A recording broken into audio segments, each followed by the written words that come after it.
अर्चनीय वंदनीय संत समाज, धर्म प्रेमी बंधुओं एवं श्रद्धा मूर्ति देवियों, आपके इस डोंगेश्वर धाम में कबीर आश्रम का निर्माण हुआ, संतों का निवास होना शुरू हुआ। उन सबके प्रयास से विगत कई वर्षों से ये सत्संग का आयोजन होता रहा है। पूज्य गुरुदेव जी का भी यहाँ आगमन होते रहता है समय समय से। इस वर्ष पुनः आपके बीच गुरुदेव जी का आगमन हुआ है।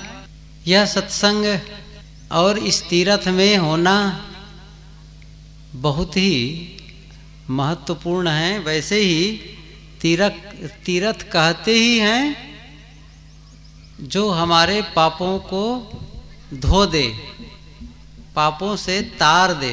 तीर्थ वही जो कि पाप से तारत। तीर्थ क्या है? जो हमें पाप से तार दे। लेकिन प्रश्न यह होगा कि हम लोग कोई पापी थोड़े हैं। यहाँ कोई कहा जाए क्या हम लोग पापी हैं? नहीं, पापी नहीं है।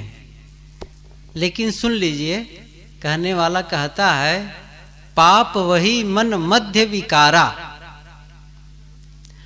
मन के मध्य में अर्थात मन में जो विकार है, समझ लो यह पाप है। मन में विकार न हो वही पाप से मुक्ति है। और संसार से तरने का अर्थ भी यही है। नाम भी बड़ा अच्छा है यहाँ पर, डोंगेश्वर। डोंगा ही ईश्वर, एक रूपक है। डोंगा क्या ईश्वर है? यहाँ का मतलब है नाव में क्या होता है, बैठ करके नदी के उस पार जाते हैं तो जानो वो हमको पार करा दिया। तो भवसागर पार कराने वाले कौन है? सद्गुरु। सद्गुरु हमें भवसागर से पार करते हैं, इसलिए वो ईश्वर हैं। वो नाव पर बैठ के मस्त चले जाते हैं। कबीर साहब जी ने कहा है कि बैठा रहे चला पुनी जाता। जैसे नाव पर आदमी बैठता है और चलता भी है, केवल बैठे रहता है और बस पार हो जाता है। ऐसे ही ज्ञान की नैया पर जब बैठ जाएंगे तो आप स्वाभाविक रूप से पार हो जाएंगे। तो ज्ञान मिलेगा कहाँ? सत्संग में मिलेगा, संतों के पास मिलेगा। और इसीलिए यह सत्संग का आयोजन किया जाता है। सत्संग में सत्संग की आवश्यकता क्या है हमारे जीवन में?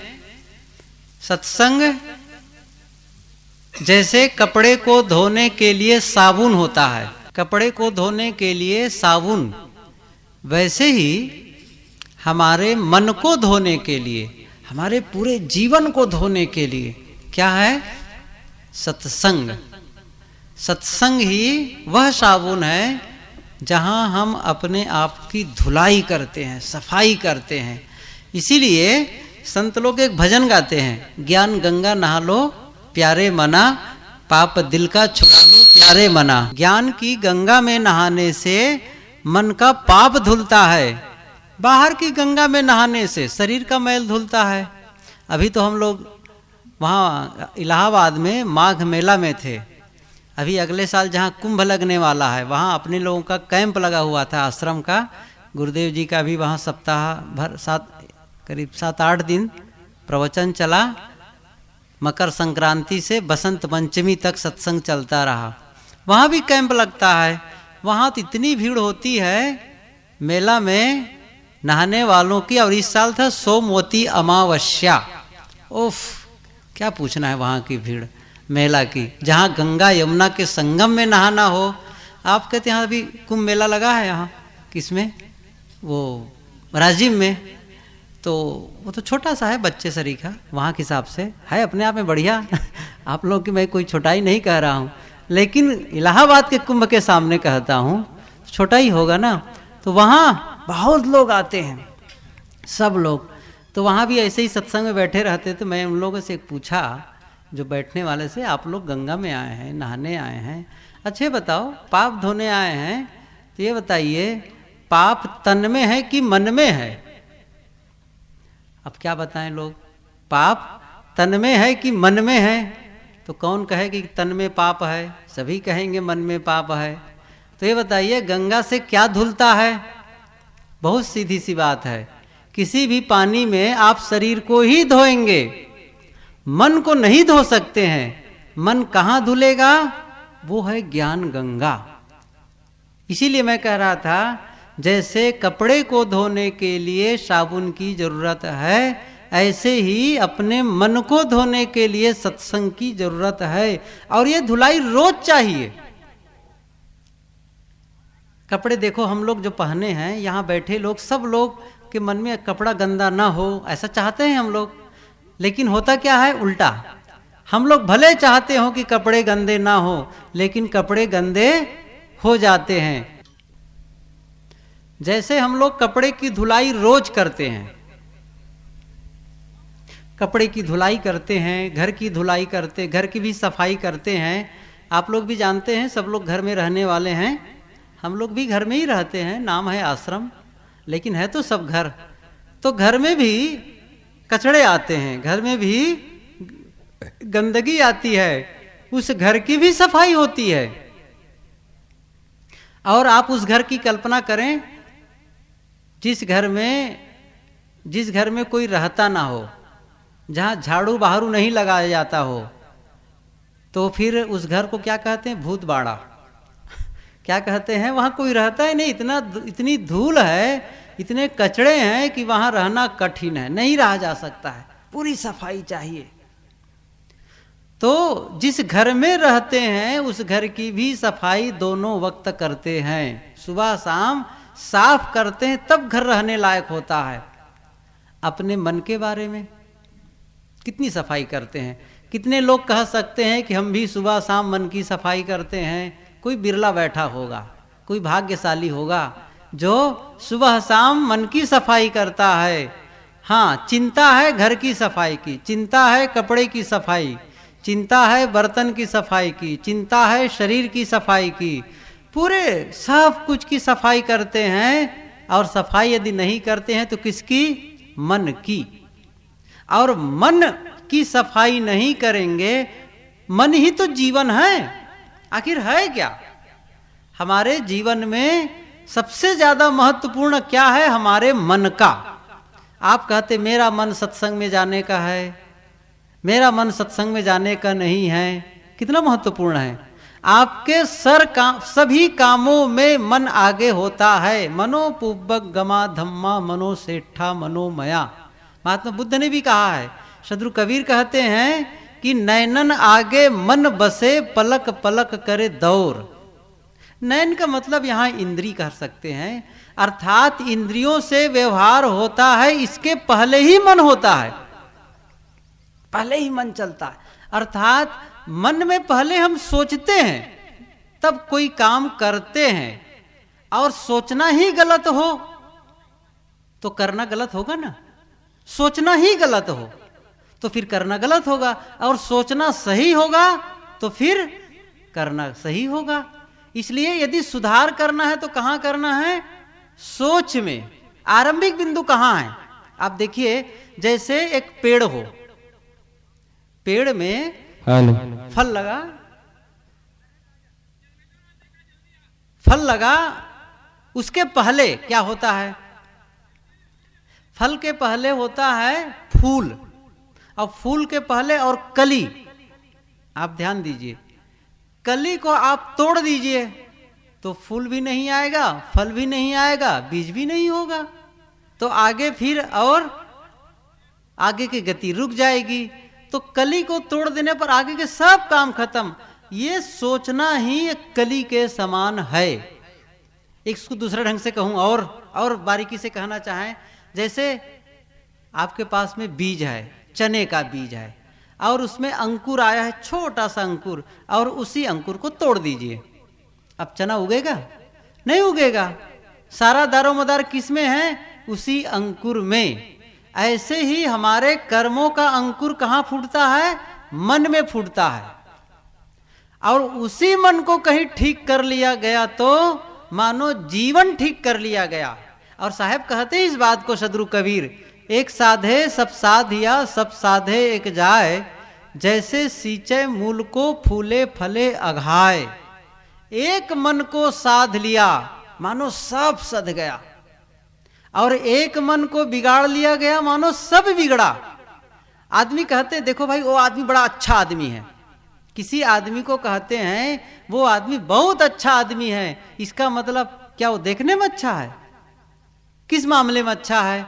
क्या उनके कपड़े अच्छे हो सकते हैं, देखने में भी अच्छे हों, कपड़े भी अच्छे हों, लेकिन ज्यादा अच्छा इसलिए कहा जाता है कि उसका स्वभाव अच्छा है। अच्छा आदमी का मतलब क्या हुआ? अच्छा स्वभाव वाला आदमी। और खराब आदमी का मतलब क्या हुआ? खराब स्वभाव वाला आदमी, खराब मन वाला आदमी, जिसकी आदत खराब है उसे हम लोग क्या कहते हैं? खराब आदमी है। और जिसकी आदत अच्छी है उसे हम लोग कहते हैं ये आदमी अच्छा है। तो हम सबको क्या करना है? अच्छा बनना है। तो अच्छा बनने के लिए अपने मन को अच्छा बनाना है, सबसे महत्वपूर्ण है। और मन अच्छा कहां बनेगा? मन खराब नहीं है, ये भी बता दूं, ये भी बता देता हूं। मन अपने आप में है, खराब हमने किया है। जैसे अभी हम लोग देखो कपड़ा पहने, सफेद कपड़ा पहने, कई लोग सफेद कपड़ा पहने हैं, ये कपड़ा सफेद है, लेकिन अभी धूल लग जाएगी तब क्या करेंगे? इसको धोएंगे। धूल लगने से इसकी सफेदी खत्म हो जाएगी। कोयले की कारिख लग गई तो इसकी सफेदी खत्म हो गई। तो फिर क्या करेंगे? सफेदी लाने के लिए हमको कहीं से सफेदी डालने की जरूरत नहीं है, बस उसकी कारिख को निकालना है, उसकी धूल को निकालना है और अपने आप सफेदी है। ऐसे ही मन में जो कचरा आ गया है ना, उस कचरे को निकाल दो। जैसे घर के उदाहरण दिया मैं, घर में कचरा आ गया है और घर की सफाई कर दो, फिर वो घर रहने लायक हो गया। और जिस घर की सफाई नहीं है वो घर रहने लायक नहीं होता है। और जहां तक आप कोई आयोजन करते हैं तो आप घर की सफाई जरूर करते हैं। जैसे आपके घर मेहमान आने वाले हों, घर में शादी होने वाली है, कोई प्रोग्राम होने वाला है, तो घर द्वार की सफाई कर लो भाई। या संतों को बुलाते हैं, सदगुरु को बुलाते हैं, तो भाई घर की सफाई करो, चौका पोछा कर लो, दीवार की सफाई कर लो, थोड़ा साफ सुथरा दिखना चाहिए। और घर गंदा हो तो जैसे यहां तक घर ही नहीं सफा करते, क्या करते हैं? गली को भी। छत्तीसगढ़ का बड़ा बढ़िया रिवाज क्या है, वो आंगन की सफाई करेंगे और जिस गली में चलते हैं अपने दरवाजे को भी साफ कर देते हैं और उसको लीप डालते हैं। तो अपने दरवाजा को आप अपने दरवाजे को ऐसा करते करते पूरी गली की सफाई हो जाती है। क्यों? उसी गली में तो चलना है। और आप गली में ही कचरा डाल दिए, आंगन में ही कचरा डाल दिए, तो मेहमान आएंगे और एक बार तो आ ही जाएंगे, बुला दिए, चलो भाई ठीक है, दूसरी बार के नहीं जाएंगे, बड़ा गंदा रहता है, उनके घर रहने लायक नहीं है। इसी प्रकार से आपका साथ कब करेंगे लोग? जब आपका मन साफ होगा, हमारा जीवन साफ होगा, तो हमारे साथी मिल जाएंगे, हमारे साथ रहने वाले मिल जाएंगे। और मन ही गंदा है, जीवन ही गंदा है, तो फिर न उसमें भगवान आने वाला है, न परमात्मा आने वाला है, और न सदगुरु संतों का आगमन होने वाला है। इसीलिए एक भजन गायक ने बढ़िया भजन लिखा, भजन बनाने वाले ने, तूने आंगन नहीं बुहारा कैसे आएंगे भगवान।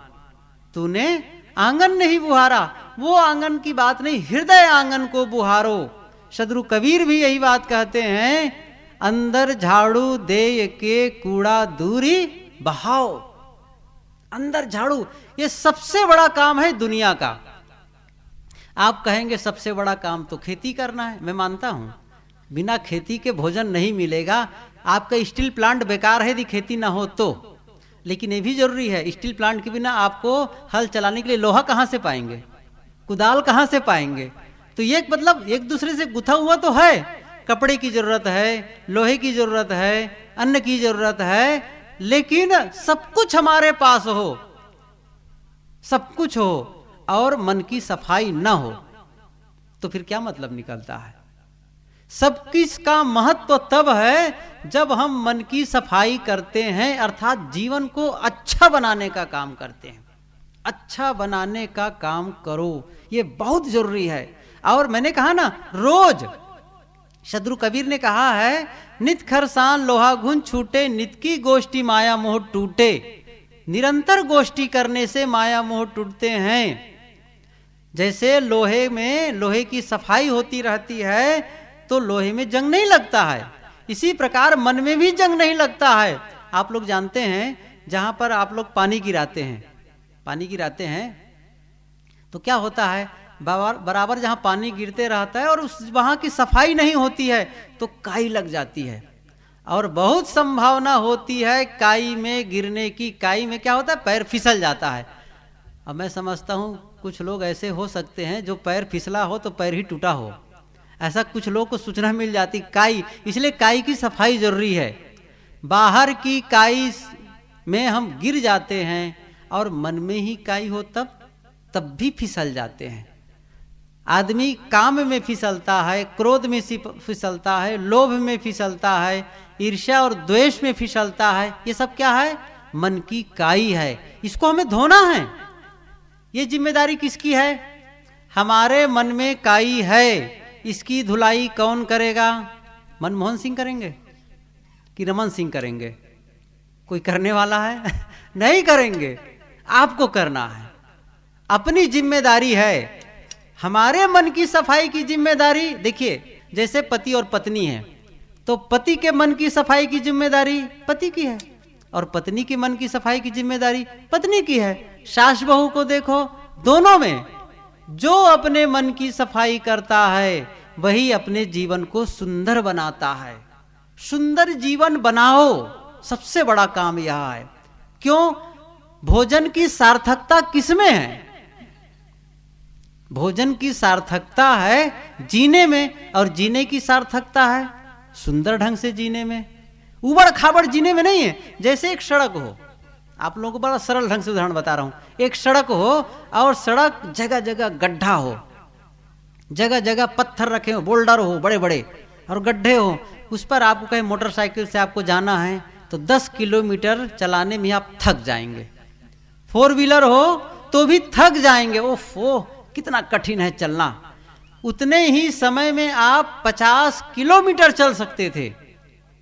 आपकी स्पीड कम हो गई, आपकी फ्यूल अर्थात ईंधन, आपकी ईंधन भी ज्यादा खर्च हुआ, स्पीड कम हो गया, आपकी थकावट आ गई, तो कहेंगे रास्ता ठीक नहीं है, हमें थोड़ा घूम कर चलना पड़े 5 किलोमीटर, वो रास्ता बताओ, लेकिन ये 10 किलोमीटर वाला रास्ता मत बताओ। क्यों? उबड़ खाबड़ है।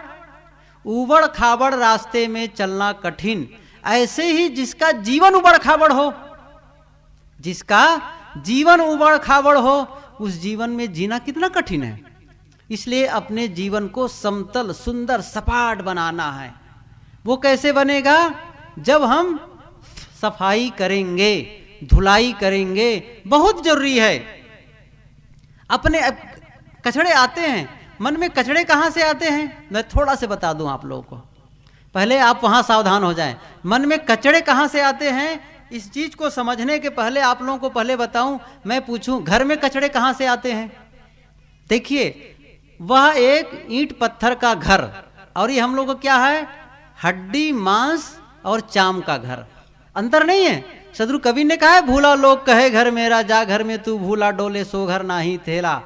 तो या फिर कहते हैं कि संतों घर में झगड़ा भारी।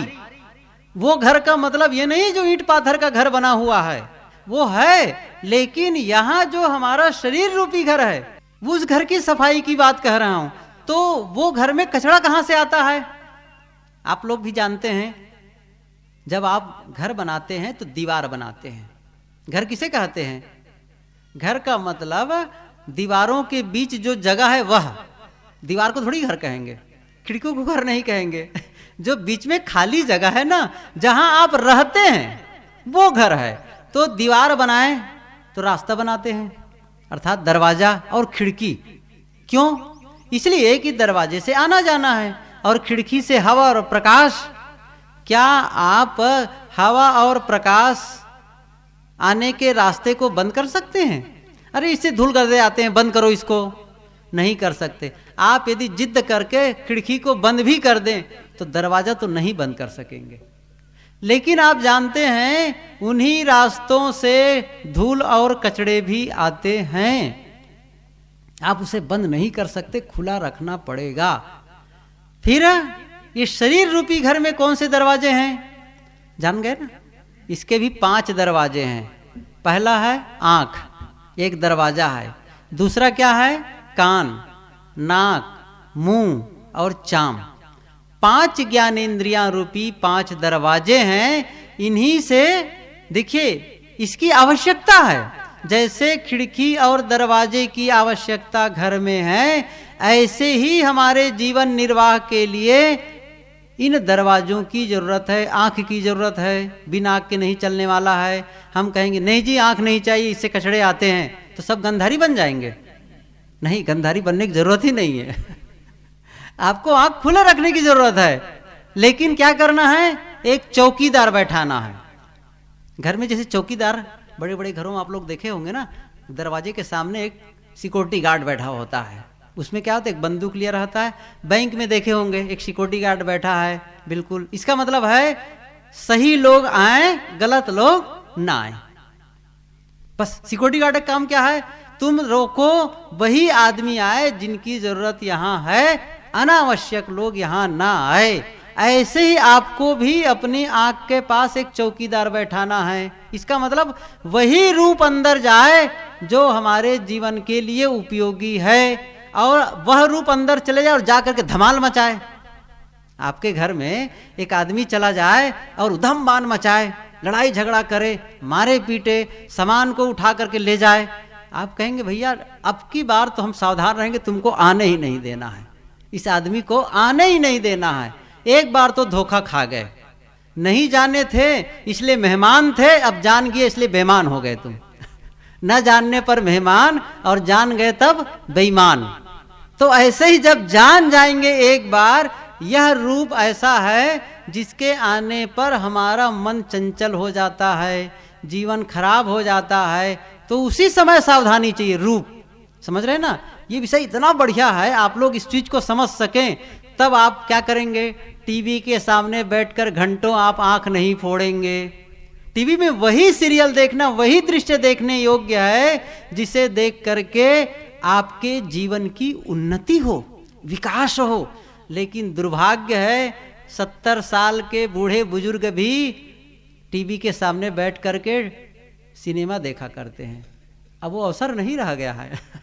अब आप भीतर का सिनेमा देखिए, भीतर में जो आपका चित्र चल रहा है, रील चल रहा है ना विचारों का, उसे देख करके आप उसको सुधारिए। ये बाहर के दृश्य को देख करके क्यों मन को खराब करते जा रहे हैं? सावधान। कहां सावधान होना है? दृश्य देखने में बहुत महत्वपूर्ण है आंख। आंख से 80% आप ज्ञान ग्रहण करते हैं। कितना? ध्यान दीजिए, फिर से मैं कह दूं, बिल्कुल ये थीसिस के आधार पर, शोध के आधार पर बता रहा हूं। 80% आप ज्ञान ग्रहण करते हैं। कितना महत्वपूर्ण है आंख। इसलिए आंख को संभालो। यदि घर की सफाई करना चाहते हैं तो पहले दरवाजे, जैसे आप दरवाजे को संभालते हैं, जैसे कई बार होता है आंधी तूफान, तो बंद करो खिड़की, फिर करो दरवाजा, फट फट बंद करते हैं। क्यों? अभी सब भर जाएगा कचरा। तो आपके सामने भी कोई ऐसा दृश्य दिखे तो आप दरवाजा बंद कर लो। इसीलिए प्रकृति क्या की है? ऊपर से पलक को आप झुका लो, आप बंद कर लो। कितना बढ़िया है प्रकृति का विधान। कान को बंद कर लो, कान से भी कचड़े आते हैं। गांधी जी के 3 बंदर देखे हैं? सब लोग देखे हैं। अभी कुछ वर्ष पहले उधर धमतरी में एक बड़ा सा बोर्ड लगा हुआ था, आप लोग भी जानते होंगे, जिसमें गांधी जी के 3 बंदर। एक बंदर ने क्या किया है? बिल्कुल साइलेंट प्लीज, डोंट टॉक, है ना। दूसरे ने क्या किया है? कान को बंद किया है। तीसरे ने क्या किया है? आंख को बंद किया है। अर्थ बिल्कुल सीधा सपाट, बुरा मत देखो, बुरा मत बोलो, बुरा मत सुनो। यह उपदेश बंदरों के लिए है कि हम, ये मन रूपी बंदर के लिए है। सबके पास क्या बैठा है? मन रूपी बंदर। ये इसी के लिए उपदेश है गलत देखोगे तो गलत सोचोगे, और गलत सोचोगे तो गलत करोगे। ये नियम है। आप खेत में जो बीज डालेंगे उसी की फसल काटेंगे। यदि आप, ये कृषि एक दुकान थी जहां पर बीज, खाद, दवाई की दुकान ऐसे मिलते नहीं, बीज की जो कृषि संबंधी सामान, वहां पर एक बोर्ड लगा था। उस बोर्ड में क्या लिखा था, आप लोग सब लोग सुनिए उसको, बड़े काम की चीज है, शायद वो आप लोगों के काम आए। क्या लिखा था, जिस फसल को काट रहे हो यदि उसे पसंद नहीं कर रहे हो तो जिस बीज को बो रहे हो उसकी जांच कर लो। कितना सुंदर वाक्य है ये हमारे जीवन के लिए है। ठीक है, आप लोगों के लिए हो सकता है, किसानों के लिए, मतलब जिस फसल को काट रहे हो यदि उसे पसंद नहीं कर रहे हो तो उस बीज की जांच कर लो, परख लो जिसको अभी बो रहे हो। अर्थात अभी आपका जीवन कैसा लग रहा है, बढ़िया, आनंदमय, बहुत बढ़िया लग रहा है। अर्थात जैसा मैं जीना चाहता हूं वैसा जी रहा हूं, ऐसा अनुभव हो रहा है? नहीं हो रहा है। मान लो ऐसा लगता है और बढ़िया जीना चाहिए, इसका मतलब फसल अच्छी नहीं है, इसका मतलब बीज आपने गलत बोया है, उसी की फसल अभी काट रहे हैं। अभी जीवन में क्या अनुभव कर रहे हैं, वही जो पहले बीज बोए हैं। हमें कल कौन सा फसल काटना है उसके लिए बीज आज बोना है। एक संत ने गाया, मिल रहा है वही तुमको जो कि पहले से दिया है, उसी का फल सामने है, सुबह शुभ जैसा किया है। बीज अनुचित कर्म के तुम बो चुके हो, अब न बोना, उठो मानव आंखें खोलो, सो चुके हो अब न सोना। तो अनुचित बीज यदि पहले बो चुके हैं तो अब क्या करना है, अब हमें बीज को बदल देना है। यदि अब से हमने पहले गलत दृश्यों को देख करके मन को बिगाड़ा है तो अब से सावधान होकर के हमें अच्छे दृश्यों को देखना है, उन्हीं दृश्यों को देखना है। मैंने शुरू में कहा ये बीज ही गलत है तो क्या हुआ, मन चंचल हुआ, गलत सोचे तो गलत करे, तो गलत ही कर्म जब करने लग जाएंगे तो फिर क्या होगा, फसल ही गलत काटेंगे ना। बीज ही गलत बोएंगे तो फसल गलत काटेंगे। गोस्वामी तुलसीदास जी की यह पंक्ति बहुत प्रसिद्ध है, आप लोग भी सुने होंगे। तुलसी यह तन क्षेत्र है, यह तन खेत है, मन वच कर्म किसान, पाप पुण्य दो बीज है, बोवे सो लुए निदान। सदगुरु गोस्वामी तुलसीदास जी कहते हैं तुलसी यह तन, इस तन को क्या कहते हैं, खेत, और पाप पुण्य, बीज क्या है, पाप और पुण्य, और किसान कौन है, मन वच कर्म। मन से सोचते हैं वह बीज बोना है। आप अच्छा सोचते हैं बीज बो रहे हैं, गलत सोचते हैं बीज बो रहे हैं, किसी के लिए बुरा सोचते हैं बीज बो रहे हैं, किसी के लिए अच्छा सोचते हैं बीज बो रहे हैं। ये सब बीज बोना है। जो भी सोचते हैं बीज बोते, जो भी बोलते हैं बीज बो रहे हैं। आप मीठा बोलते हैं बीज बो रहे हैं, कटु बोलते हैं बीज बो रहे हैं, गाली दे रहे हैं बीज बो रहे हैं, और किसी का आदर कर रहे हैं बीज बो रहे हैं। तो जैसा बीज बोएंगे उसी की फसल काटेंगे। फिर से सुनिए, पाप पुण्य दो बीज है, बोवे सो लुवे निदान। निदान मतलब आपको काटना ही पड़ेगा। सदगुरु कबीर ने यही संदेश दिया है, बोया पेड़ बबूल का आम कहां ते खाए, कबीर कमाई आपनी निष्फल कभी न जाए, बोया पेड़ बबूल का आम कहां ते खाए। इसलिए बीज बोते ही समय सावधान हो जाएं, गलत बीज न बोएं। और बीज बोने की प्रक्रिया कहां हो गई, जब से सोचे, और मैं उसके पहले से कह रहा हूं। इसका मतलब आप जो बीज बोने के लिए रखे होंगे ना, तो आप दुकान में ही सावधान हो जाइए ना खरीदते समय। सीधी सी बात है, ये दुकान क्या है, पूरा संसार दुकान है। आप किससे खरीद रहे हैं, आंख से खरीद रहे हैं, अच्छा बीज खरीदें। दूसरी बात, कान। आंख के बाद क्या कहा मैंने, कान भी एक रास्ता है जिससे आपके शब्द जाते हैं। उस शब्द को, वो शब्द बेहद महत्वपूर्ण है, बहुत महत्वपूर्ण। जैसे मैं बोल रहा हूं, आप सुन किससे रहे हैं, कान से। अच्छा बोल रहा हूं, काम की बात बोल रहा हूं, आप सब पसंद कर रहे हैं। अभी मेरे शब्दों में कुछ कटु निकल जाए, आधे लोग खड़े हो जाएंगे, आप चुपचाप रहिए, बोलना बंद कर दीजिए। क्यों? शब्द में है ना, दम है ना शब्द में। एक बार कहते हैं स्वामी विवेकानंद या किसी ने, शायद किसी के लिए आता है, कि एक बार कहा कि ये जब से क्या होता है, कुछ नहीं है, तमाम जय बुलाते हैं, वो करते हैं, शब्द के लिए कोई मतलब नहीं। कहा ठीक है। तो वो आदमी बड़ा जिद्दी था। एक दिन वो सभा के बीचों बीच से आ रहा था, तो वहीं से चिल्लाया, स्वामी शायद विवेकानंद ही हैं, कहे मूर्ख वहां मत, सीधे आ, जोर से चिल्लाया मूर्ख। वो आदमी इतना भड़का, कहे आपने मुझे मूर्ख क्यों कहा? क्यों? शब्द का कोई अर्थ नहीं है ना, तुम क्यों नाराज हो गए? देखिए, केवल एक शब्द है मूर्ख कह दिया, इतने से आप तिलमिला गए। कबीर साहब जी बहुत बड़े अच्छी बात कहते हैं कि मधुर वचन है औषधि, कटुक वचन है तीर, श्रवण द्वार होय संचरे, शालय सकल शरीर। इसलिए शब्दों का महत्व है, इसे समझना है, ये ध्यान रखना है, गलत शब्द हम न ग्रहण करें, गलत शब्दों को ग्रहण न करें। गलत शब्दों का मतलब हम जो दूसरों की बुराई सुनने के लिए प्रेमी बन जाते हैं, दूसरे के दोष, दूसरे की गलतियां, दूसरे की निंदा, चुगली, सब चीज को सुनने के लिए बड़े आतुर होते हैं, वह मत सुनो। पहले ही कहा ना, बुरा मत सुनो। इसलिए बहुत जरूरी है आप ध्यान से गलत चीजों को सुनना बंद ही कर दें, ध्यान ही मत दो। अब कोई चर्चा ही कर रहा हो, हाथ जोड़ करके अलग हो जाओ। लेकिन माताओं बैठी हैं सब लोग, आप लोग भी हैं, लेकिन माताओं को ज्यादा खास रूप से कहना है मुझे है, ये लोग ना जब एक दूसरे की चर्चा करती हैं, जितना प्रेम सत्संग को सुनने में नहीं है, उससे ज्यादा यदि पर्दे के आड़ में भी किसी की चुगली हो रही हो, किसी की बुराई कोई कह रहा हो, तो कान लगा करके सुनेंगे। और कोई डिस्टर्ब करेगा, चुप रहो जरा, सुनने दो क्या कह रहे हैं, बड़े ध्यान से सुनना चाहते हैं। क्यों? क्या है उसमें? कचड़ा।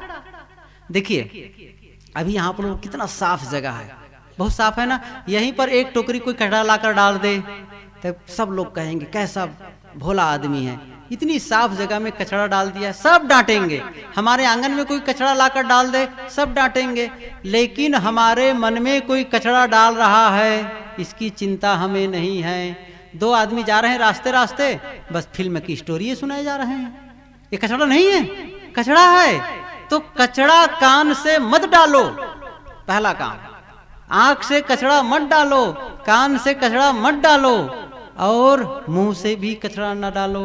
जीभ बहुत जरूरी है, वही खाओ जो जीवन के लिए उपयोगी है, वही पियो जो जीवन के लिए उपयोगी है। कचड़े डाल करके अपने जीवन को गंदा मत करो। कचड़ा आने के पहले ही सावधान हो जाओ, आ ही जाए, आप नहीं चाहेंगे फिर। मैंने कहा ना, घर को गंदा करना नहीं चाहते, फिर भी गंदा हो जाता है। अब रास्ते रास्ते जा रहे हैं, अब जोर से हार्न बज रहा है, बजा बाजा, और उसमें ऐसे शब्द सुनाई पड़ रहे हैं, तो कचड़ा गया ना, कचड़ा गया। अब ऐसे दृश्य, तमाम पोस्टर बैनर लगे हैं, अब कचड़ा तो चला गया। अब क्या करेंगे? आप नहीं चाह रहे हैं, फिर भी कचड़ा चला गया, आंख से चला गया, कान से चला गया। तब आपको क्या करना है? उसी की तो सफाई करनी है, उसी की। इसी के लिए कहते हैं सुबह शाम सफाई करो, सुबह शाम सत्संग करो, ध्यान करो, चिंतन करो, मनन करो। ये कचड़े की सफाई नहीं करेंगे तो कचड़े परत पर परत जमते जाएंगे और फिर हमारा जीवन ही खराब हो जाएगा। बहुत जरूरी है अपने जीवन की धुलाई, सफाई। जितने घर की सफाई की आवश्यकता, जितनी आवश्यकता घर की सफाई की है, उससे कहीं ज्यादा आवश्यकता है मन की सफाई की। कभी कभी घर गंदा हो जाए तो वो क्षम्य है, लेकिन मन को गंदा रखना यह क्षम्य नहीं है। गंदा मन वाला आप पसंद करेंगे? नहीं कर सकते हैं। इसलिए अपने मन को साफ करने का काम करें, ये काम जिम्मेदारी हमारी है। कचड़े की सफाई बहुत जरूरी है, हमको करने की आवश्यकता है। कब बैठें? सुबह शाम। गुरुदेव जी कहा करते हैं, अकेले में बैठ जाओ और स्वाध्याय करो, पुस्तक पढ़ो। इससे क्या होता है? जिसे झाड़ू लगाए, कहने अंदर झाड़ू दे के कूड़ा